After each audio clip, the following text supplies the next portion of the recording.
Hello, and welcome to Regrets I've Had a Few. I'm Paul Hunter, Artistic Director of Told by an Idiot, and this is a podcast where I talk to friends and colleagues delving into what made them the person they are today. Hello and welcome. My guest this month is one of Britain's finest physical comic actors. From the RSC to the National Theatre, from the Barbican to the Lincoln Center, New York, his invention and commitment is second to none, and he has been at the heart of Told by an Idiot since 2007. Welcome, Nick Haverson. Oh, thank you, Paul. What an introduction. Well, it's a richly deserved one. I can't believe we've waited so long to share our chat with the listeners, Nick. But we're finally here. That's amazing. I'm very pleased to be here. Well, it's lovely to see you. And I thought, if it's okay, I'll start the way I always start with my guests. I will take you back to the very beginning, which I believe was Norfolk. Is that correct? That's very true, yes. Yeah. Wyndham, Norfolk, yeah. At Norfolk. And I suppose I'm intrigued if you can remember or recall a very early theatrical experience that you went to see. It could be with school or with the family, and what effect that might have had on you. The terrible effect it had on me. Do you know, it's funny because, yeah, when I think back, I think, but I might have got this completely wrong, but I believe we went to the Norwich Theatre Royal as a kid. I must have been very young, and I'll tell you why. I'd remember that because it was The King and I. And the big draw was the fact that I think Yul Brynner was actually playing the king.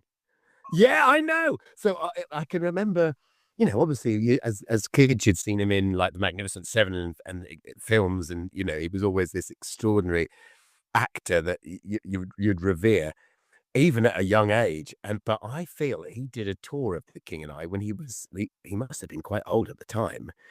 I can't remember who the lady was, but he did a tour of it in the UK, and I'm pretty positive either that or my memory does not serve me well, and it was just a film. I think if I was to go back in history of Yul Brynner, he did a tour and he went to Norwich, and I saw him there, and I remember thinking, oh my God, that's an actor. He's on the theatres. You know, this is the actor Yul Brynner. And it sort of really sort of affected me. I remember thinking, I can't believe that man from that TV is suddenly on stage and we're watching him do that performance. Exactly. I suppose, like you say, someone like Yul Brynner, who was a massive Hollywood star. What's that film he's in about the kind of sci-fi village? Oh, the Westworld. Westworld, yes. Westworld. He's in that. He's brilliant in that. He's utterly brilliant. And I suppose seeing him pop up in your hometown of Norwich must have been something, and I don't mean this in any way. No way disparaging. Wonderful place. But the idea that Yul Brynner from Westworld and the Magnificent Seven would turn up at Norwich Theatre Royal. I mean, it's a brilliant theatre.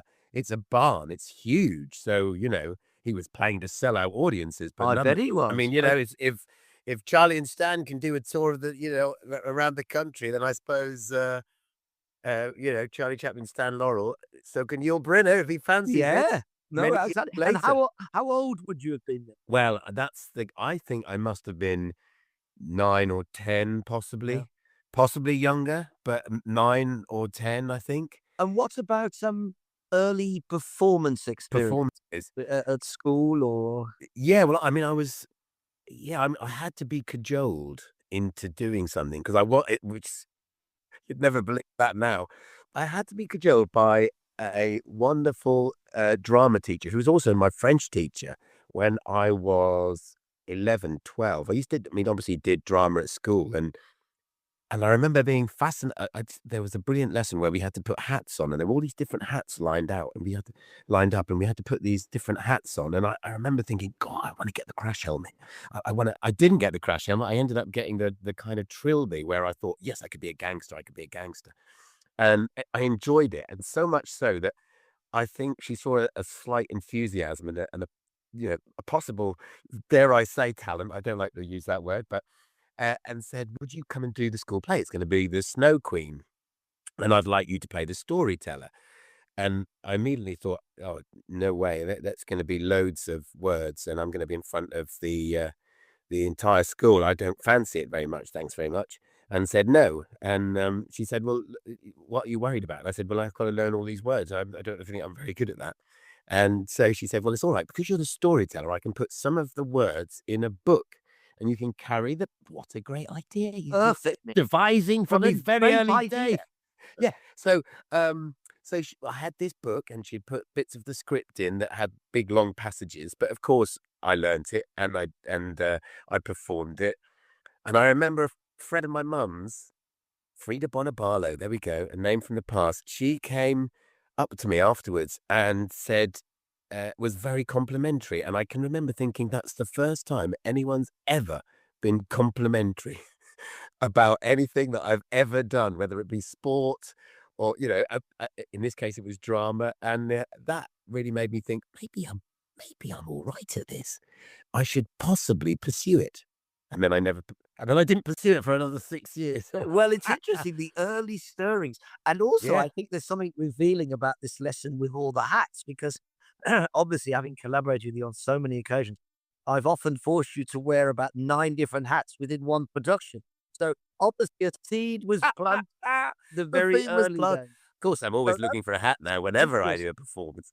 So that's quite interesting that you have a Yeah. little taste of it then, and then you say you kind of leave it for a while while you're Yes. doing studies and stuff. So how did it reemerge as a possible Yeah. idea of something you could do? Well, I think it was, I kind of went through the stages of thinking, oh no, it's not, you can't make a career out of it. And, or whatever. And then as people were asking you to do your options in O levels and, GCSEs as they are now, I kind of was aiming towards wanting to be a surgeon. I thought this would be, I know, yeah. I found, that was the other thing I found very interesting. So I was aiming towards that, then realized how much study would be involved and decided, no, that wasn't for me. And then You couldn't have all the surgical things inside your book, Nick. You'd have to remember. I'd have to remember, can you imagine? Let me just refer to section A, the aorta. No, yeah, I sort of, I kind of left the surgical and then thought, I didn't want to be on the stage. I thought I'd be behind it. And was probably looking at, because I was interested in film and TV, thinking I might like to be behind the camera and direct on film or TV. And I got that in mind along the way. And then again, another teacher said, would you be in the school play at the age of 17? And I think through my high school, I had done little performances, but they were very, very small, little, again, weirdly devised things for my house, as it were. But yeah, it was Oklahoma. They asked me to be in Wow. Oklahoma, where I had to play the granddad in was it Oklahoma? I think it was Oklahoma. Perfect. And you played the grandfather. And I think I played the grandfather. Is that right? Was it the grandfather in Oklahoma? I think it was. And then, or a non-existent part. And then, and then there was also Aduani. They did Aduani the following. Always a musical, never.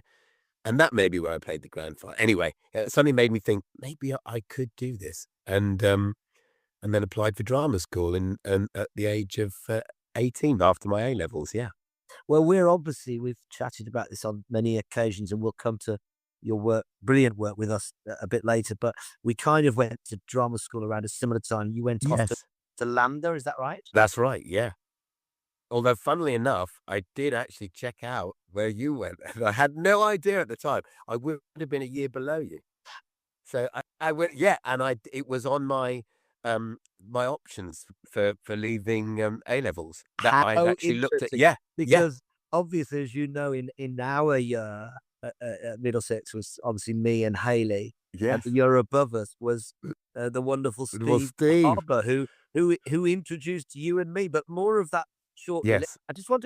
I'm interested in Lambda for a moment, because obviously we know at drama school they break you down and hopefully build you back up or leave you broken in some cases. I'm interested, when you were at Lambda, did you find yourself being cast in particularly comic roles, or did that arrive later? That arrived later, actually. What was really great about I was quite young, so I was 18 when I went, so I was quite young and naive, possibly, and not possibly, absolutely, very, very naive. But and it was my first foray into London as well, so it was quite a big eye-opening experience.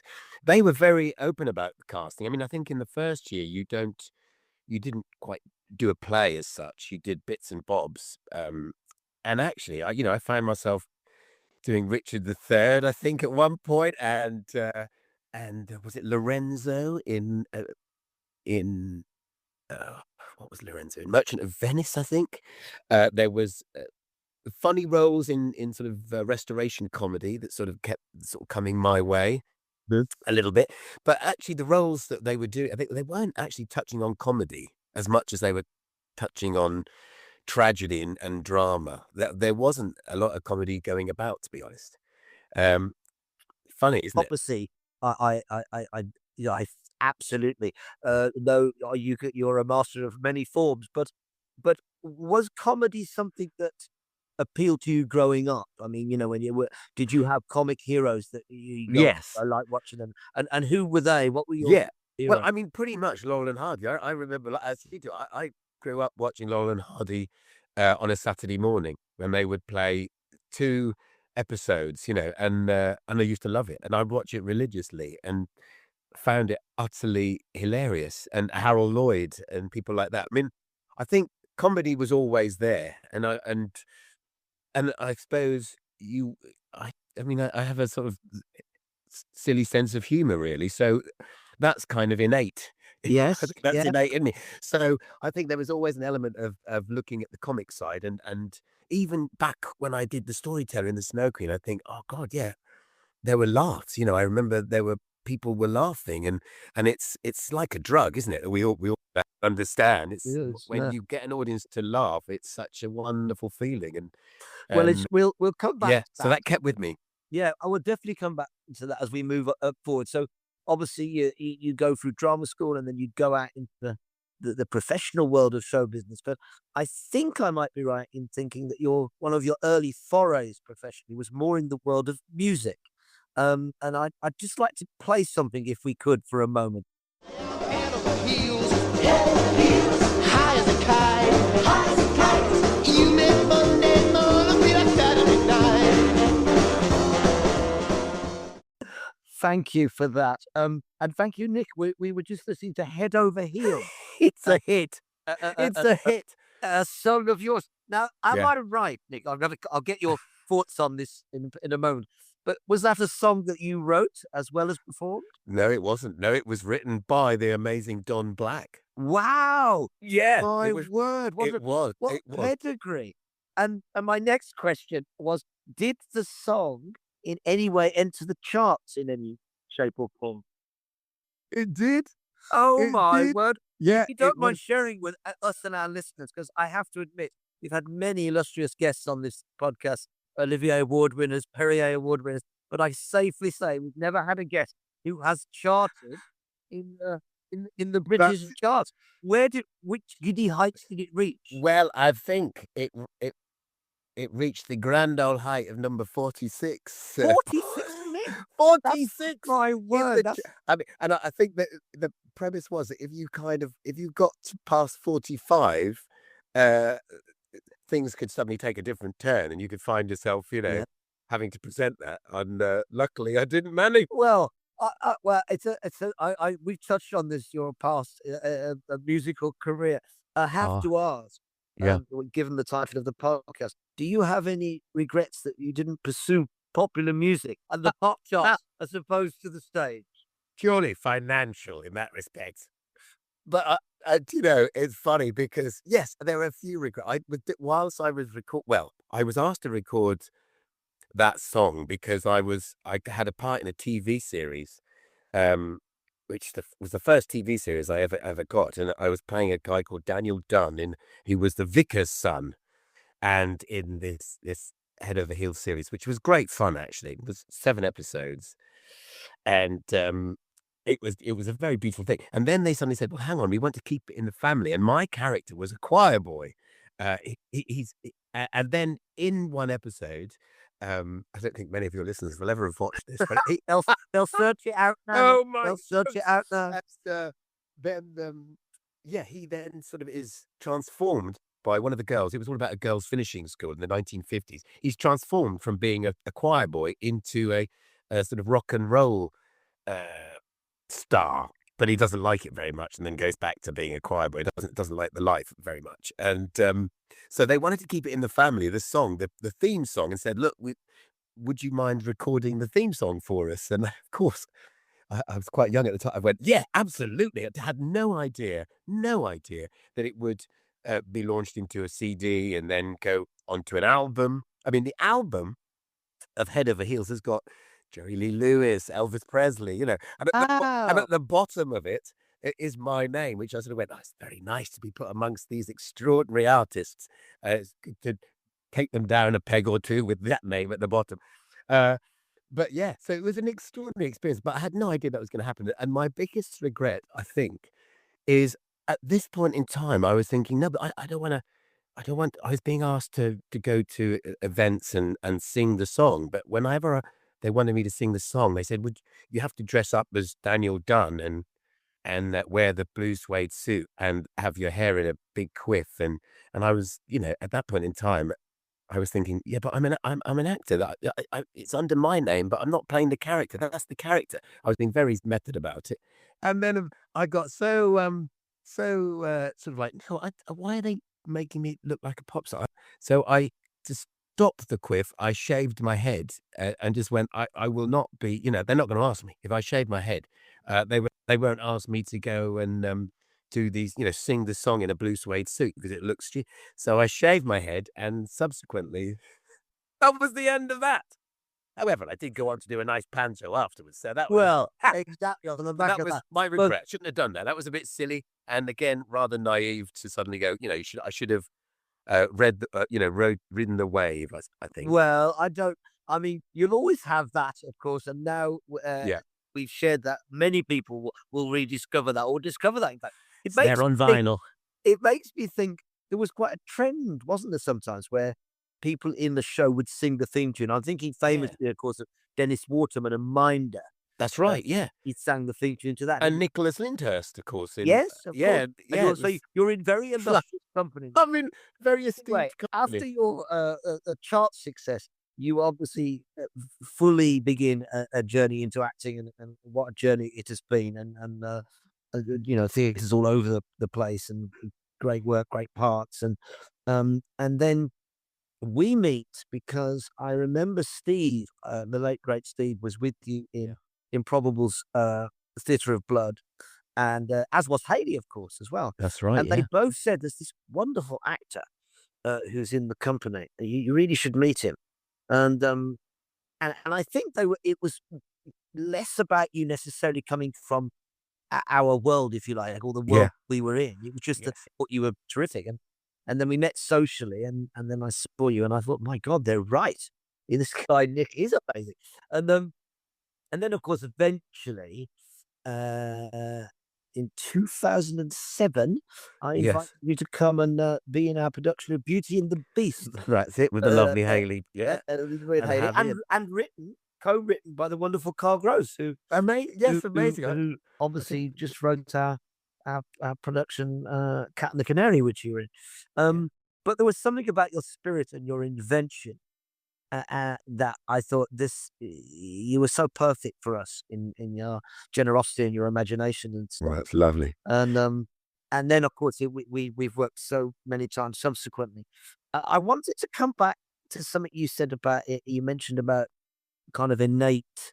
You talked about the word innate in terms of comedy, and Yeah. people sometimes ask me this, and I know it's a very difficult question, but I wanted to get your take on it. Do you think it is possible for someone to learn comedy in a way that they can kind of become very confident and strong in it? Or do you think it is something that is more innate? That's tricky, isn't it? Because um, I think sometimes, yeah, you're born with this sense of humor and the ability to make people laugh. I think that's true. I think you could. I mean, everybody at some point, I think, uniformly makes somebody laugh at some point, and whether they find that infectious enough to continue to kind of strive to do it is a different thing. I kind of probably believe some people are born with funny bones, and some people just see the world through funny eyes, in the same way that some people see them through rose-tinted eyes or whatever. I mean, my daughter made me laugh the other day, actually, because we were on a bus coming home from the centre of London, and we looked at a shop, and there I won't explain the joke, but I kind of made a joke related to another shop that was next door to it, which we'd just seen as we passed on the bus, and she turned around and sort of said, "How can you see the funny side in all these things? I mean, it was just a chemist, Daddy. Why do you see the funny side next to how do you see that?" And you sort of go, "Well, it's funny, Tilly." I said, I think sometimes that's just what you see. And there's an element in me that sometimes goes, those funny um, elements sometimes just pop out to those that have that sense of humor, and you almost can't help yourself.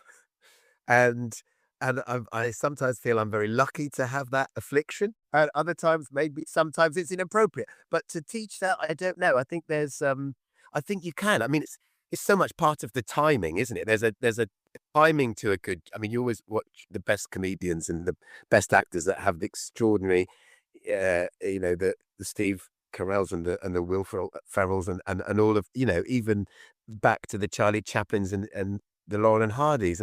There is a timing which is so extraordinary, and it's such a part of it. That is a really tricky thing, I think, to learn, Yeah, because yeah, it's and kind of a feeling, isn't it? I suppose also that is something that is so personal and particular to someone, isn't it? You're right. That's right. Although And I kind of think, your friend of mine, someone we've worked very closely with, is a brilliant teacher of physical comedy, is Joss Hubin. And yes, I think amazing. what Joss does so extraordinary is take what someone's own personal comic instinct is and explode a kind of technique around that Yes, and opens I up think that's it. more I think possibilities, doesn't it? it's sort of in everybody, isn't it? There is an element of something funny in everybody, whether they recognize it or whether Yes, and whether you recognize or you don't, and it's tapping into that. And so in that respect, I presume it's there if you tap into it. If in everybody, it's yeah. just how it manifests You itself, I exactly. suppose. The other question I suppose I have, because obviously I've directed you quite a lot now over the years, and I've always loved it. And it's not a regret because we can resolve this. I would love to play with you. I've never performed with you. Yeah, I'd likewise. love to share the stage. That's for another time. But I'm interested, obviously, I look at Catching the Canary, for those people who didn't see it, a brilliant horror comedy that Carl Groves wrote for us. And you and I chatted early on in that process through R&D, and my desire to see one actor play 5 parts to make it more extreme and also a nod towards those older films with Alec Guinness or Peter Sellers, that kind of reference. And you brilliantly were up for it. And not just that show, lots of shows we've done. I'm interested in how much do you kind of, because I'd provoke you with an idea. I might say, why don't we try this or something? And then off you go. But how much do you kind of sometimes plan something, and how much of it is just you in the moment trying something? Yeah, I mean, I think again, I think it's observations. So I kind of even when you're on the tube, you're walking around, you see things that you find funny, and you put it in the library of in the back of your head and go, that's hilarious. I've got to remember that, and I kind of find myself doing that quite a lot, and not always using everything, but because people are inherently priceless, funny or tragic in whatever respect. So I kind of like when I see something that just in normal day life that I find either very sad or very funny or intriguing, I'll sort of keep that in a kind of library. And then the provocation is just glorious, because you kind of go, oh, hang on a minute. This actually works for this character. This would work so well for this character. I kind of feel like sometimes it's completely in a moment, and there are other times when I'll go home and be, thinking about, well, how can I make that one different from that one? What would make it funny, or what seems to be, and other times it's from all the wealth of films that you've seen over the years, and you think, oh God, there's that Scottish doctor that I saw in a, why is it funny, or why is it interesting that he's Scottish, or What? So I sometimes go from an instinct, which is the first, when I look at the script or I think, oh, the instinct there, I'm going to go with that. That's what I feel I should, that what I think might be funny or that might work. And if that doesn't work, then I'll go away, think about it and come back with something and go, well, let me try this. And I mean, it's really a, a glorious thing to have a rehearsal room where you're allowed to do that because sometimes the time restraint or the certain director is not quite up for that and thinks you're actually going to do it a certain way because you've initialized that. And then you suddenly go, well, no, bear with me. I'm going to try it out a few different ways. And, you know, yeah, you go with the sort of variety that you've accumulated. I suppose also what I've often enjoyed working with you is to give sometimes the smallest provocations. I remember in our production of Too Clever by Half, the Ostrovsky Russian comedy, and again you brilliantly played an elderly sort of colonel in the show, and throughout the show we had a tiger rug on the floor, and I think at one point in the second half I said, maybe what about if you had a slight issue with the tiger rug? And that's all I said. I didn't prescribe what it was. But that then resulted in obviously wonderful comic mayhem, which involved you beating it with your walking stick and wrestling with it on the ground. And I suppose sometimes, a provocation is a little ignition to allow Yes. you to go to riff on something or to go off on something. I think that's right, really. I think I called it a bloody dog as well, didn't I? Yes, exactly. Which I thought was priceless. But yeah, I think that's right. I think your provocations are fantastic. And I think that really is what an actor really requires from a director. I mean, I think to be provoked to try something and not to be afraid then to try it, even if it means you might fall flat on your face. But, my biggest regrets would be those times when I haven't been allowed to try something and that's sacrilegious in the theatre, I think. Well, I totally agree, and there will be many more opportunities for you to keep trying stuff with us, Nick. That's for sure. It's been lovely catching up and chatting away, and I think it's really fascinating to hear you talk almost quite technically about the comedy and how you think about it. I think that's quite a fascinating insight there. But we reached the end of our little chat, Nick, and I always finish in the same way, if that's all right. I ask Yes. 7 quick-fire questions to which you just give your first and most spontaneous response. So, Okay. these are kind of tailored a little bit to yourself and also a little bit towards looking back over the Christmas break we just had. But here we go. Lee Evans or Norman Wisdom? Lee Evans. Panettone or Christmas cake? I don't like either. Oh, that's fine. To take you back to your chart success, Slade's Merry Christmas, Everyone, or Wham's Last Christmas? Slade. Merry Christmas, everyone. The Norfolk Broads or the Amalfi Coast? The Amalfi Coast. Pratfall or Double Take? Double take.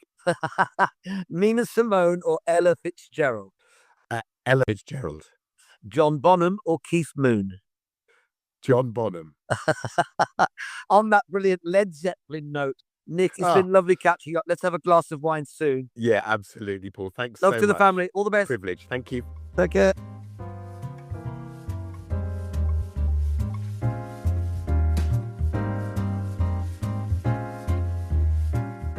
Dear listeners, if you've enjoyed this Idiot podcast, please spread the word